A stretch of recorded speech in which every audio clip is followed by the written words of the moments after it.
Çok teşekkür ediyoruz. Tüm zamanların en önemli konularından olan dil konusunda da destek veren müfettiklerimize divan olarak biz de teşekkür ediyoruz. 2019-2021 çalışma dönemine ait denetim raporunu okumak üzere Sayın Atilla Mutlu Alkış'ı kürsüye davet ediyorum. Buyurun Atilla Bey.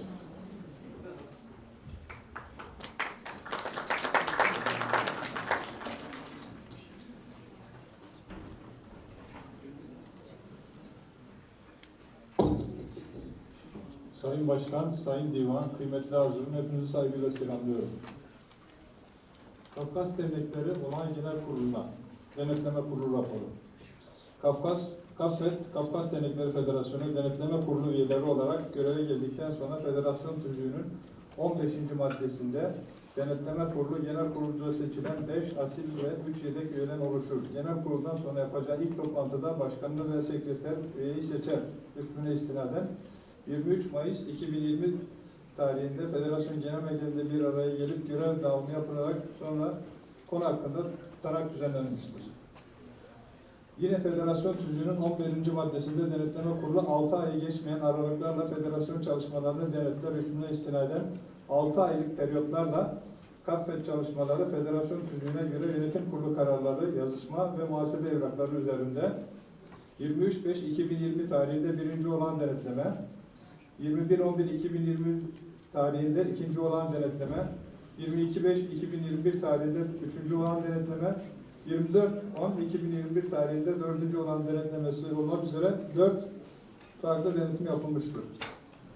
Yapılan denetimler neticesinde federasyonumuzun faaliyetlerinin federasyon tüzüğünde gösterilen amaçların gerçekleştirilmesi için sürdürülebileceği belirtilen çalışma konuları doğrultusunda olduğu, defter, hesap ve kayıtlarının mevzuata ve federasyon tüzüğüne uygun olarak tutulduğu tespit edilmiş olup, denetleme kurulu olarak konular hakkında tanzim edilen 5 farklı tutanak ekte sunulmuştur. İş bu denetleme kurulu raporunun bir örneği yönetim kuruluna, bir örneği ise olan genel kurula sunulmak üzere bir sayfada 2 nüsha olarak tanzim edilerek müştereken imza altına alınmıştır. Genel kurulun takdirini arz ederiz. Diyorum, ben divana takdim ediyorum eklerle birlikte. Genel kurulumuzun hayırlı uğurlu olmasını diliyorum. Teşekkür ederiz Atilla Bey. Mali raporun okunması için Sayın Hakan Kıru'yu davet ediyorum. Buyurun lütfen.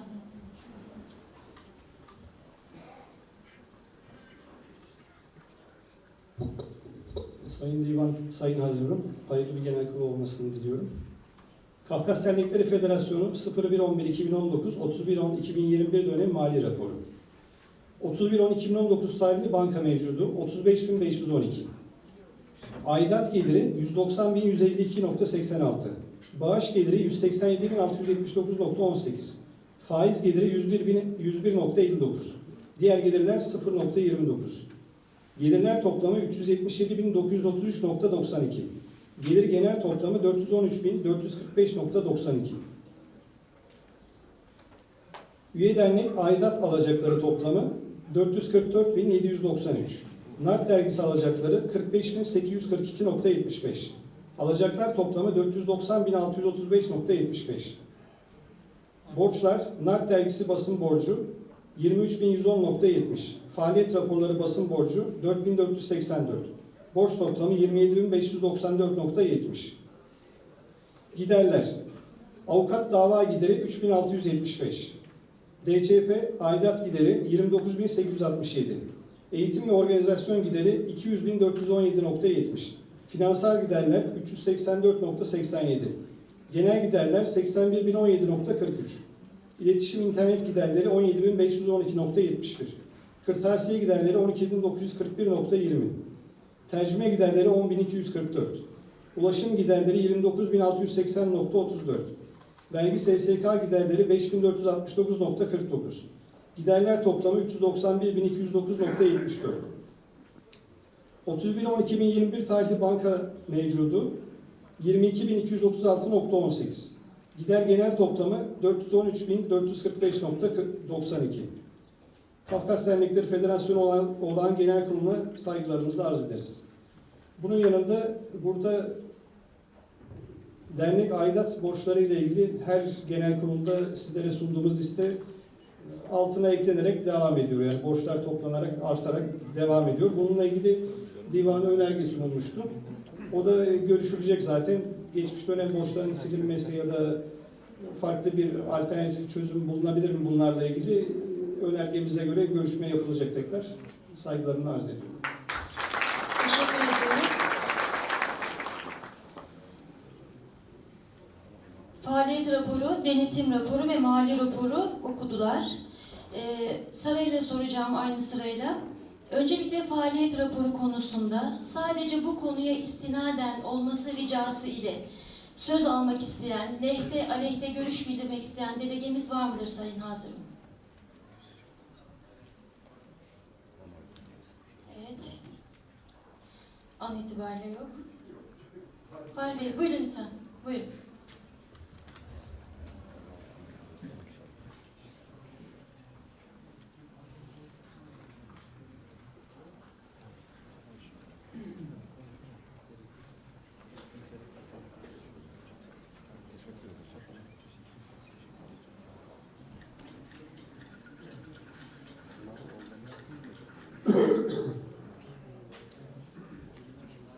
Türkiye'deki Çerkez halkının seçkin temsilcileri, hepinizi saygıyla selamlıyorum. Sizler gerçekten Türkiye'deki Çerkez halkının seçkin temsilcilerisiniz. Bulunduğunuz yerlerde kurulan derneklere üye olma sorumluluğu taşıdınız, sorumluluğu duydunuz.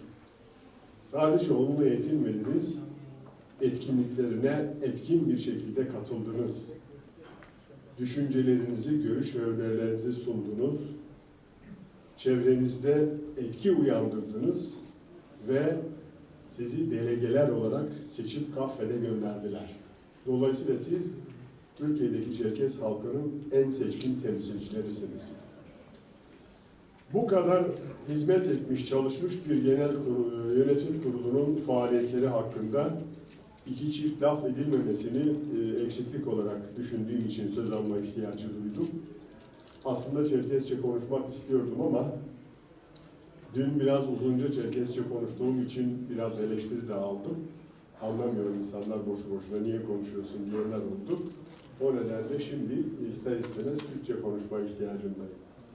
Değerli arkadaşlar, insanlar Türkiye'de Çerkezlerin nüfusuna baktığımız zaman milyonlarla ifade edilen sayılar gündeme geliyor. Hadi o kadar milyonları bırakalım. En az 300 bin aile var. En az 300 bin Çerkez ailesi var Türkiye'de. Bunlardan birer kişi derneklere üye olsa en az 300 bin üyemiz olması gerekir. Her aileden bir üye hesabıyla bile. Buna rağmen maalesef bütün bileşen derneklerin üyelerinin toplamı herhalde bir 15-20 bini, bilemediniz 30 bini geçmiyor. Bu bence önemli ölçüde bizim, yani derneklerimizin, dernek yöneticilerimizin eksikliği. İnsanlar derneğe niye üye olurlar? Niye üye olayım? Üye olursam bana ne katkısı olacak diye düşünürler. O yüzden gelmezler. Gelmediği zaman sizin onlara gitmeniz gerekir. Derneğe üye olmasının ona da topluma da yapacağı katkıları anlatmanız gerekir. Bir şekilde onları derneğe çekmeniz gerekir. Derneğe çektikten sonra da insan derneğe geldiğine memnun olarak ayrılmalı. Ne güzel oldu gittim, bir şeyler öğrendim demeli. Ya da ne güzel oldu gittim, bildiğim bir şeyi paylaştım, onlara katkıda bulundum demeli. Ya da ne güzel oldu gittim, birlikte bir iş başardık dedirtmeliyiz. Bunları dedirtirsek eminim arkası gelecek, üye sayımız artacaktır. Bunun için örgütlenme ve eğitim sekreterliğimizin özellikle çok önemli çalışmalar yapması gerekiyor. Tabii diğer bütün komisyon üyelerimizin de kendi komisyon mensuplarını arttırmak, dolayısıyla dernek üyelerini arttırmak gibi doğal bir görevleri olduğunu hatırlatmak gerekiyor. Değerli arkadaşlar, ben büyük bir zevk duyarak, büyük bir gurur duyarak, büyük bir umutla dolarak izledim bugünkü sunumları, faaliyet raporunu. Gerçekten her yönetim kurulu kendi aklının erdiği ölçüde, gücünün yettiği ölçüde bu topluma faydalı olayım, bir şeyler katayım düşüncesiyle hareket ediyordur. Ben ilke olarak şunu her zaman kulağımızda küp olmasını özellikle öneriyorum. Bir dönemde yapılabilenler, yapılabilecek olanların en iyisidir arkadaşlar. Eğer bu kadro daha iyisini yapma imkanı olsaydı mutlaka o daha iyisini yapardı. Demek ki yapılabilecekler içerisinde en iyisi buydu ki bunları yaptılar. Dolayısıyla ben yönetim kurulumuza içtenlikle teşekkür etmek istiyorum. Gerçekten aklının erdiğince, elinin gücünün yettiğince elinden gelen hiçbir şeyi eksik bırakmadı. Uykusundan fedakarlık etti, istirahatinden fedakarlık etti, ekonomisinden fedakarlık etti, ailesine ayrılması gereken zamandan fedakarlık etti. Bunların hiçbirisine biz bir ücret ödemiyoruz. Bunların hiçbirisi bizim profesyonel elemanlarımız değil. Bunlar tamamen gönüllü olarak, tamamen ulusal duyarlılık düşünce hissiyle, ulusal sorumluluk duygusuyla hareket ederek bunları yaptılar. Hepimizin, bütün yönetim kurullarına, sadece bunun için söylemiyorum, ondan önce geçen yönetim kurullarına dahil olmak üzere, bu toplum için, bu dernekler için taş üstüne taş koymuş herkese bizim minnet ve şükran borcumuz var. Toplum adına bu minnet ve şükran borcumuzu ifade etmek üzere söz aldım. Teşekkür ediyorum tekrar. Özel yaşantılarında ve bundan sonraki toplumsal faaliyetlerinde de kendilerine başarılar diliyorum. Uzun ömürler, sağlıklı uzun ömürler diliyorum. İnşallah dernek yönetiminden ayrıldıktan sonra da vazgeçmeyeceklerdir. Herhangi bir derneğin düz üyesi olarak faaliyetlerine devam edeceklerdir. Ancak burada hem yeni yönetime de küçük bir öneri olmak üzere bir şey hatırlatmak istiyorum. Kısa bir süre önce Antalya Derneği'nde genel kurul yapıldı. Ben de Antalya'da olduğum için Antalya Derneği'nin genel kuruluna katıldım. KAFED'den bir tek temsilci yoktu. Eğer örgütlüysek, karşılıklı bir sorumluluk duygumuz, bağımız var ise bu örgütlülüğü sadece lafta ve kağıt üzerinde değil, fiilen de göstermemiz lazım. İsterdim ki oraya KAFED Yönetim Kurulu'ndan yetkili bir temsilci, KAFED Yönetim Kurulu adına hiç olmasa bir sayfalık, 2 sayfalık yazılı bir mesajı götürüp bizzat orada görünerek oradaki insanlara hitap edebilseydi. Onları yüreklendirseydi. Onlara bir heyecan verebilseydi. Bizim en önemli eksikliğimiz "Gurkvat meşhur jerkum" derler. İşte umut kırılırsa, umut tükenirse at koşmaz derler Çerkez atasözünde. Bu umutları kamçılamaktır. Topluma heyecan vermektir. Bunun çaresini bulmazsak maalesef geleceğimiz yoktur. Pandalar gibi bizi kimse zorla yaşatmayacak. Biz kendimiz yaşama gücümüzü kendimiz bulmalıyız. Yaşamak için çaba göstermeliyiz. Bu sadece Antalya Derneği için değil. Ondan bir süre önce Ankara Derneği'nin genel kurulu oldu. Orada da federasyonda bir tek temsilci yoktu. İşte bu çok büyük bir eksiklik arkadaşlar. Ben isterdim ki şu örgütlülük öyle tırmansın ki şurada 55 derneğin şeyi olsun, amblemi olsun, bayrakları, flamaları olsun. Şu salonun her tarafını 55 derneğin flamaları süslensin ki 55 dernek aha burada diyebilelim. Bu halka büyük bir umut ve heyecan verecektir. Bu örgütlüğe lütfen önem verelim, dikkat edelim. Bunu yapmazsak maalesef geleceğimiz çok umutlar değil. Bunu belirtmek istiyorum özetle. Çok teşekkür ediyorum. Yeniden saygılar diliyorum, başarılar diliyorum. Hoşçakalın.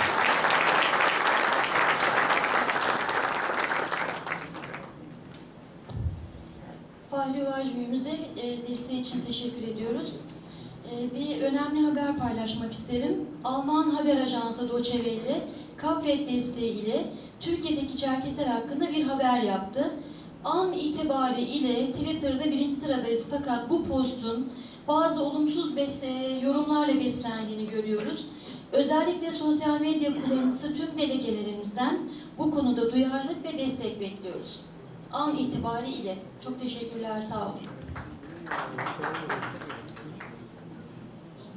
Faaliyet raporu lehinde ve aleyhinde başka söz almak isteyen yoksa aynı soruyu Denetim raporumuz için soracağım.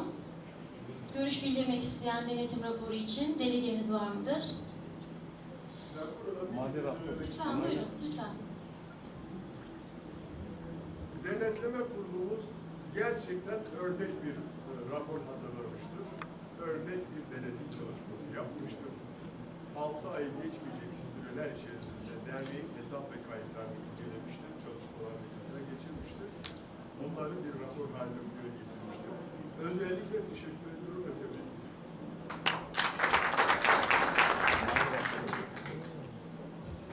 Teşekkür ederiz. Faaliyet, denetim ve mali raporun ibrası için onaylarınıza başvuracağım.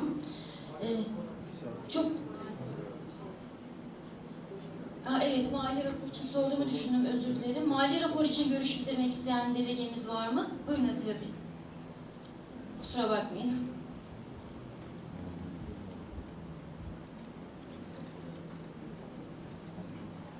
Sayın Divan, kıymetli Hazırım, tekrar karşınızdayım. Mali raporla ilgili ben de kendi nacizane geçmişten de yaşadığımız sıkıntılar doğrultusunda bir takım duygularımı sizlerle paylaşmak istiyorum. Biraz önce tabloyu dinlediniz.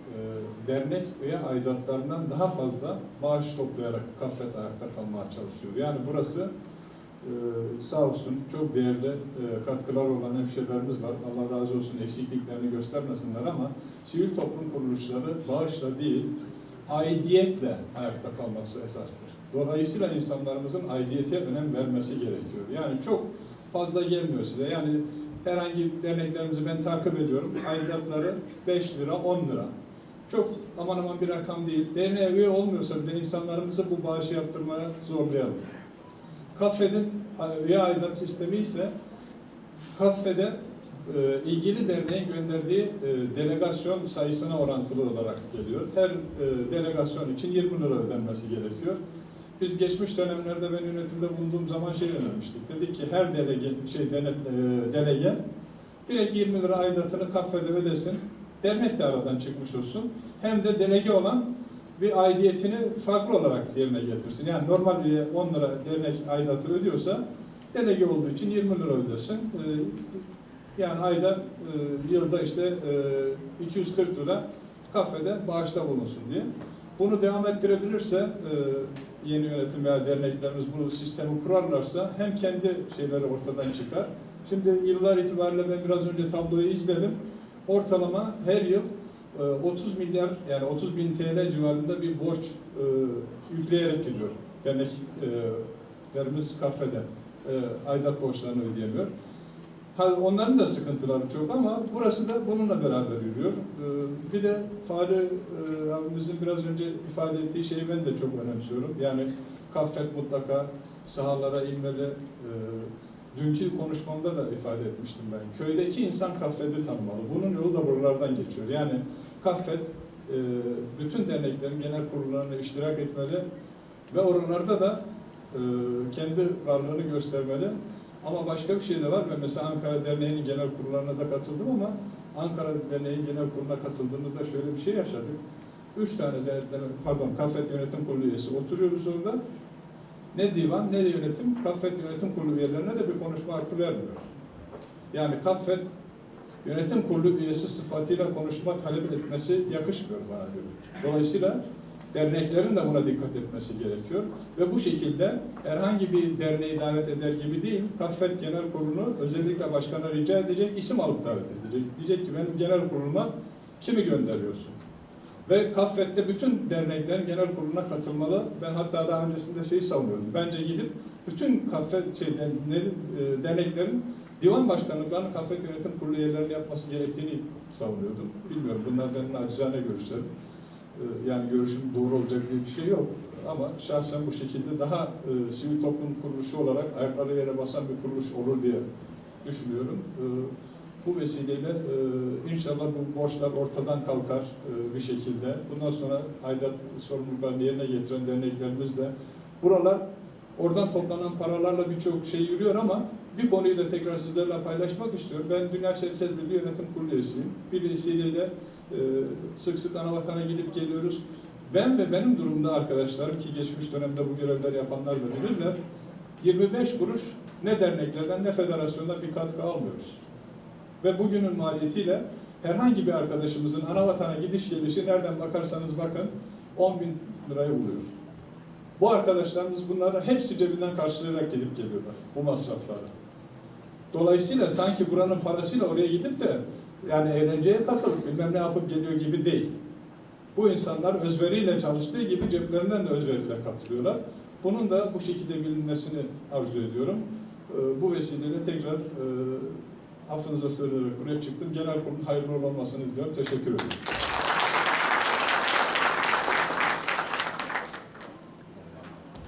Biz teşekkür ederiz.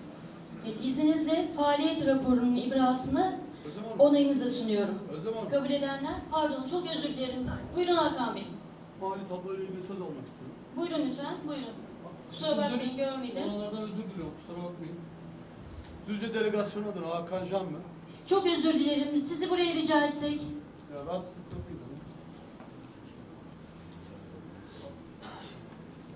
Düzce Delegasyon adına Sayın Hakan Can. Buyurun.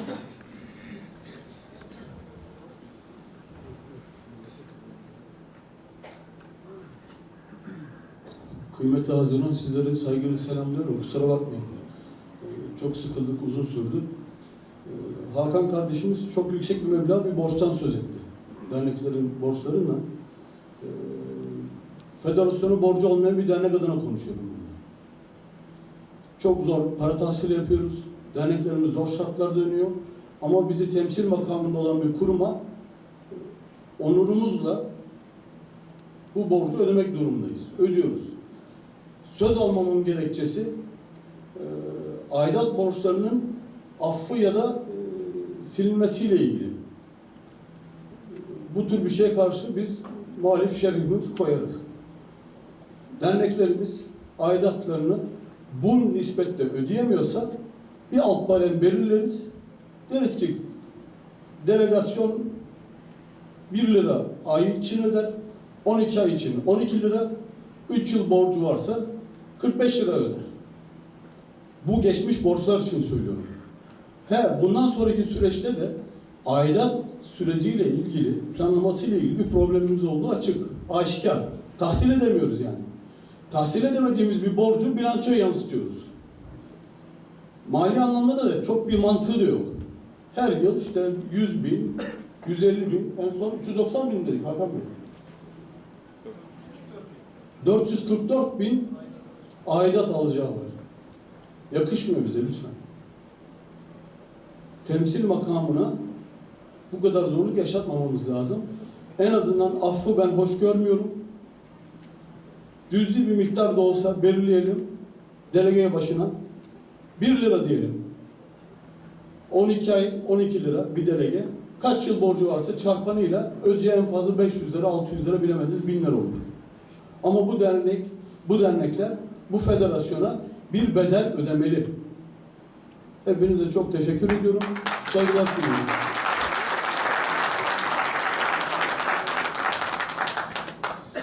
Kritiğiniz ve katkınız için teşekkür ediyoruz. İbralara devam ediyorum. Çok özür dilerim. Lütfen. Buyurun. Kendinizi tanıtmanızı rica etsem, özür dilerim. Efendim? Kendinizi tanıtarak başlamanızı rica etsem. Ben bugün genel kurulu olduğunu tesadüfen geldiğimde öğrenmiş bulunmaktayım. Onun üzüntüsünü yaşıyorum. İkincisi, bu genel kurullarda üyelerine neden acaba bildirilmedi? Çok geniş kapsamlı çalışma yapılması lazım. Çünkü 10. Genel Kurulu Federasyonu bir tane federasyonumuz var. Diğer dernek yönetim kurulu arkadaşlar üyelerine neden bildirilmedi? Bunun üzüntüsünü yaşıyorum. Lütfen böyle bir hata yapılmasını istiyorum. Saygılar sunarım. Hangi dernek? Hangi dernek? Dernek, Kartal Dernek. Sizin dernek hangisi? Ankara.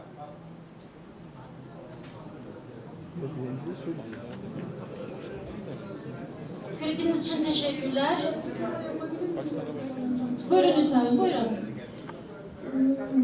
Efendim eğer duymayan olduysa Bu bizim kusurumuzdur elbette, ancak biz dernek başkanlarına Başkanlar Kurulu grubunda ilk önce bu tarihi teklif ettik.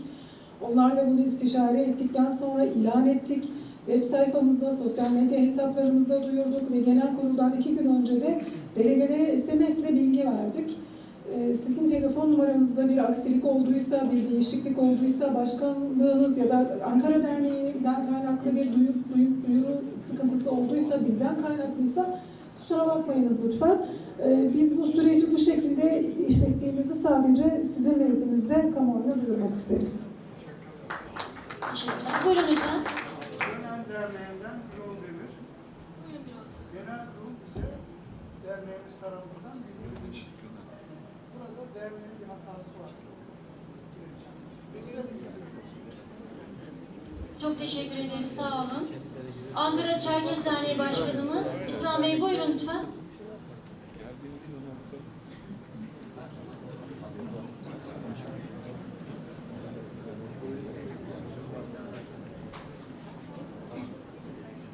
Değerli Hazır'ın bir yanlış anlaşılma olduğu için söz istedim. Hazır gelmişken de öncelikle faaliyet raporundan başlamak isterim. 2 yıllık özverili çalışmalarından dolayı Yıldız Şekerci'yi ve ekibini gerçekten kutluyorum. Bu 2 yıl boyunca kah birlikte çalıştık, bazen de tartışmalarımız oldu ama ben hep söylüyorum, her şeye rağmen özellikle Yıldız Hanım ve ekibi gecesini, sabahını, zamanını, gerektiğinde de maddi gücünü ortaya koyarak bu topluma hizmet etmiştir. Bu anlamda kendilerine teşekkür etmek hepimizin boynumuzun borcu. İnşallah bir sonraki yönetimde aynı tempoyla, hatta daha yüksek bir tempoyla topluma hizmet ederler. Beyefendinin şeyle ilgili, şimdi biz, kendisi bizim delegemiz değil galiba, ben öyle biliyorum. Evet, üyelere, evet, o anlamda bir eksikliğimiz olmuştur, bunu kabul ediyorum. Yani üyelere duyurma anlamında bir eksikliğimiz olmuştur ama delegele duyurma anlamında bir eksikliğimiz olmadı. Çünkü delegelerimizle zaten bugünkü toplantıyı istişare ederek katıldık ama beyefendinin eleştirisini kabul ediyor. Üyelerimize bunu daha iyi bir şekilde duyurmamız gerektiğini düşünüyorum ama orada bir yanlış anlaşılma oldu. Sanki delegelere duyurmamışız gibi bir algı oluştu. Onu düzeltmek için söz istemek durumunda kaldım. Teşekkür ederim. Hassasiyetiniz için biz teşekkür ederiz. Ben görüş bildirmek isteyen delegemiz varsa tekrar sormaya uygun buluyorum. İbra'ya geçmeden önce. Evet. Okunan faaliyet raporunu, ibrasını onayınıza sunuyorum. Kabul edenler, etmeyenler oy çokluğuyla kabul edilmiştir. Okunan denetim raporunun ibrasını onayınıza sunuyorum. Kabul edenler, etmeyenler oy çokluğuyla kabul edilmiştir. Oy birliğiyle, çok özür dilerim. Okunan mali raporu onayınıza sunuyorum. İbrasını onayınıza sunuyorum.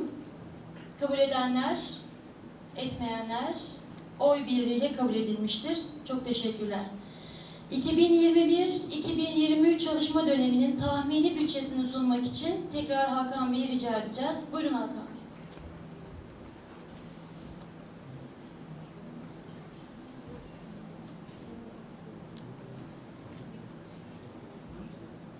Biraz önceki mali gerçek durumumuzdan sonra tahmini bütçemiz umarım gerçekleşir ümidiyle sunuyoruz tabii bu tahmini bütçemizi. Kafkas Dernekleri Federasyonu 10. dönem 11. dönem tahmini bütçe 2021-2023 yıllarını kapsıyor. Gelirler: aidat geliri 300.000, bağış geliri 400.000, proje destek geliri 300.000, diğer gelirler 36.500, tahmini gelirler toplamı 1.036.500. Eğitim ve organizasyon giderleri 500.000, finansal giderler 1.500, genel giderler 65.000, iletişim internet giderleri 30.000, kırtasiye matbaa giderleri 200.000, personel giderleri 180.000, vergi SSK giderleri 10.000, diğer çeşitli giderler 50.000, tahmini giderler toplamı 1.036.500. Yönetim kurulu fasıllar arası aktarma yapabilir. Kafkas Dernekleri Federasyonu 10. olağan genel kuruluna saygılarımızla arz ederiz. Bunun yanında ek bir bilgi daha vermek istiyorum. Şimdi biraz önce açıklamış olduğumuz mali tabloda 2 yılda toplam 400 bin lira civarında bir gelir gider durumumuz var, gelirimiz var. 2 yıla bölersek yıllık 200 bin gibi bir rakam. Bu da aylık 15-16 bin gibi bir parayla federasyonu döndürdüğümüz anlamına geliyor. Hani bakarsak ciddi anlamda bu para çok düşük bir meblağ. Öyle bir bütçeyle yönetiyoruz. Hani bunlar gerçekten hani burada aktarmak da inanın beni de zorluyor. Böyle bir mali tabloyu aktarmak sizlere gerçekten çok zor. Bu gerçeği de göz önüne alarak aidat borçlarımızın silinmesi veya silinmemesi ama federasyona bağlılığımız ve sahip çıkmak anlamında da mali anlamda da ciddi anlamda destekte bulunmamız gerekiyor. Üzerimize düşen görevleri yerimize getirmemiz gerekiyor. Ciddi anlamda mali bir kriz içerisinde ülke. Bu tahmini bütçeyi oluştururken de tabii devletin açıkladığı yeniden değerleme oranlarına göre ya da neye göre hesap edeceğimizle ilgili, nereden hangi rakam alarak artış yapacağımızla ilgili de karmaşık bir rakamlar var. Umarım tahmini bütçemiz daha da üzerinde gerçekleşir. Özellikle gelirler anlamında. Yeni yönetime de bu konuda ciddi anlamda desteklerinizi kendi adıma bekliyorum. Teşekkür ediyorum. Saygılarımı arz ediyorum. Teşekkürler Hakan Bey. Okunan 2021-2023 dönemi tahmini bütçesini onayınıza sunuyorum. Kabul edenler, etmeyenler oy birliğiyle kabul edilmiştir.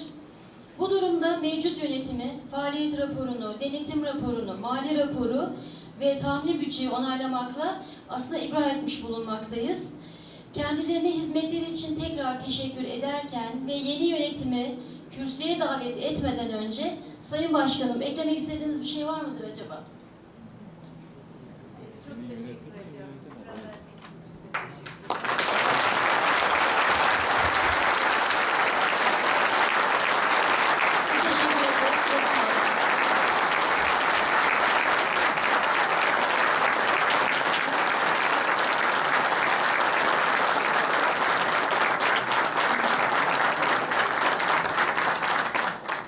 Yeni başkanımız Sayın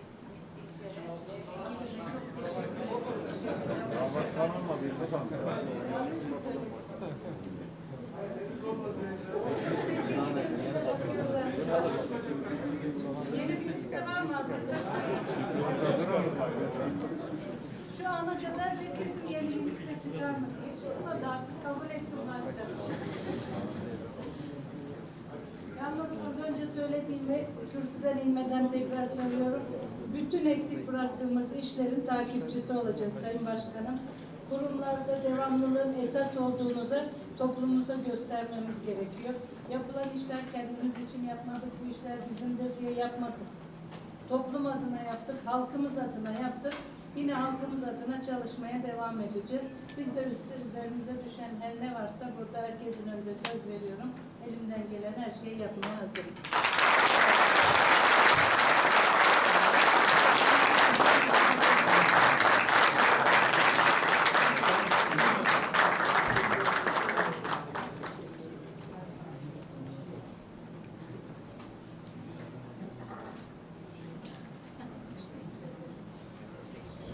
Yeni yönetim adayımız Sayın Ümit Dinçer'i kürsüye davet ediyorum. Buyurun.